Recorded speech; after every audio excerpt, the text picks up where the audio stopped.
দেখো অনেক কয়দিন পর চলে এলাম আবার তোমাদের সাথে একটা ছোট্ট মিনি ব্লগ শেয়ার করতে। তো দেখো আজকে এখন মোটামুটি শরীরটা আমার ঠিক আছে। তো কালকে আমি রাত্রিবেলা বাড়ি এসেছি। তো দেখো এখন একটু ভিডিও করছি বসে বসে, শরীরটা অল্প একটু সামান্য ভালো আছে, ভিডিও তো করতেই হবে তাই না বলো।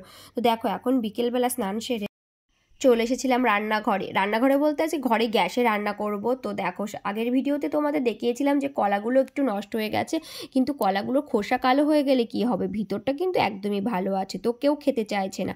তো আমি বললাম কলার একটু বড়া করলে কেমন হয়, তো বাড়ির সবাই বললো ঠিক আছে তাই করা হোক।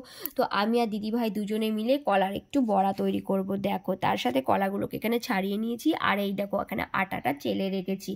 আমি আর দিদিভাই দুজনে মিলে কলার খোসাগুলো গরুতে খাবে। আর এই দেখো কত আম, দেখো ব্যাগের ভিতরে এত এত আম, এত আম ঘরে নষ্ট হচ্ছে, তার উপরে আম প্রায় আমাদের বাড়িতে নিয়েই আসছে।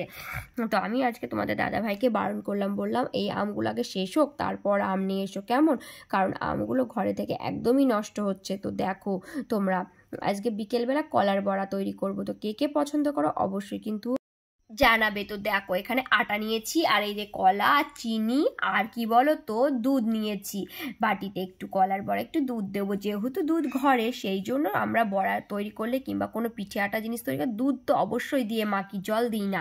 আর আজকে তো প্রচণ্ড গরম পড়ছে, কি বলো তো আকাশে মেঘলা, তার উপর প্রচণ্ড গরম, দেখে যেন মনে হচ্ছে রাত্রিবেলা বৃষ্টি হবে। তো দেখো আমি কুলারের সামনেই বসে পড়েছি, আর দেখো কলাগুলো চটকানো হয়ে গেছে।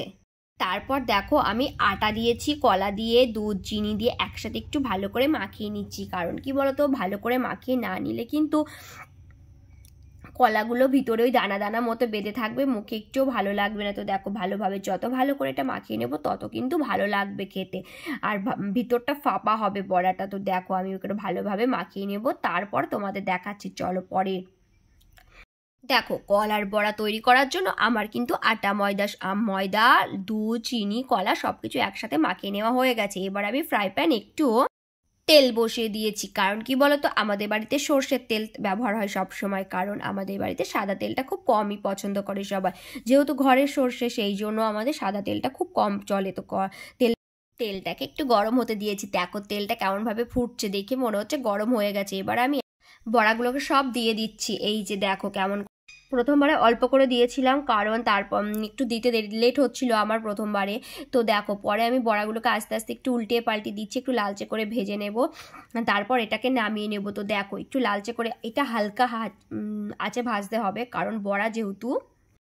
তো দেখো বড়াগুলো ভাজা হয়ে গেছে, এবার আমি একটু নামিয়ে নেবো। জোরে ভাজলে কি বলতো, জোরে আঁচ দিলে বড়ার উপরটা পুড়ে যাবে কিন্তু ভিতরটা কাঁচা কাঁচাই থেকে যায়, তাই সেই জন্য আমি আস্তে আস্তে ভেজেছি। এবার এটা হয়ে গেছে, এবার নামিয়ে নিয়েছি। তো দেখো ছেলেরা খাবার জন্য এখানেই আমার পিছনেই দাঁড়িয়ে আছে, সেই ক্যামেরাটা কিন্তু তোমাদের আর কম করতে পারলাম না ভিডিওটা, কারণ আমার হাতে কাজ করছিলাম, একা হাতে ভিডিও করছি আবার একা হাতে সব কাজ সামলাতে হচ্ছে, তো এই কারণে একটু অসুবিধা হচ্ছিল। তো চলো পরের ভিডিওতে তোমাদের সাথে আবার দেখা হবে নতুন কোনো একটা ভিডিওতে। সবাইকে টাটা বাই বাই, ভালো থেকো সুস্থ থেকো।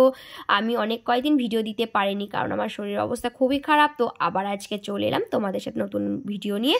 কেমন লাগলো তোমরা অবশ্যই কিন্তু জানাবে। আমি প্রীতিলতা বিশ্বাস ফ্রম ওয়েস্ট বেঙ্গল নদিয়া। তো চলো অনেক অনেক ভালোবাসা রইল তোমাদের সবাইকে, ধন্যবাদ সবাইকে।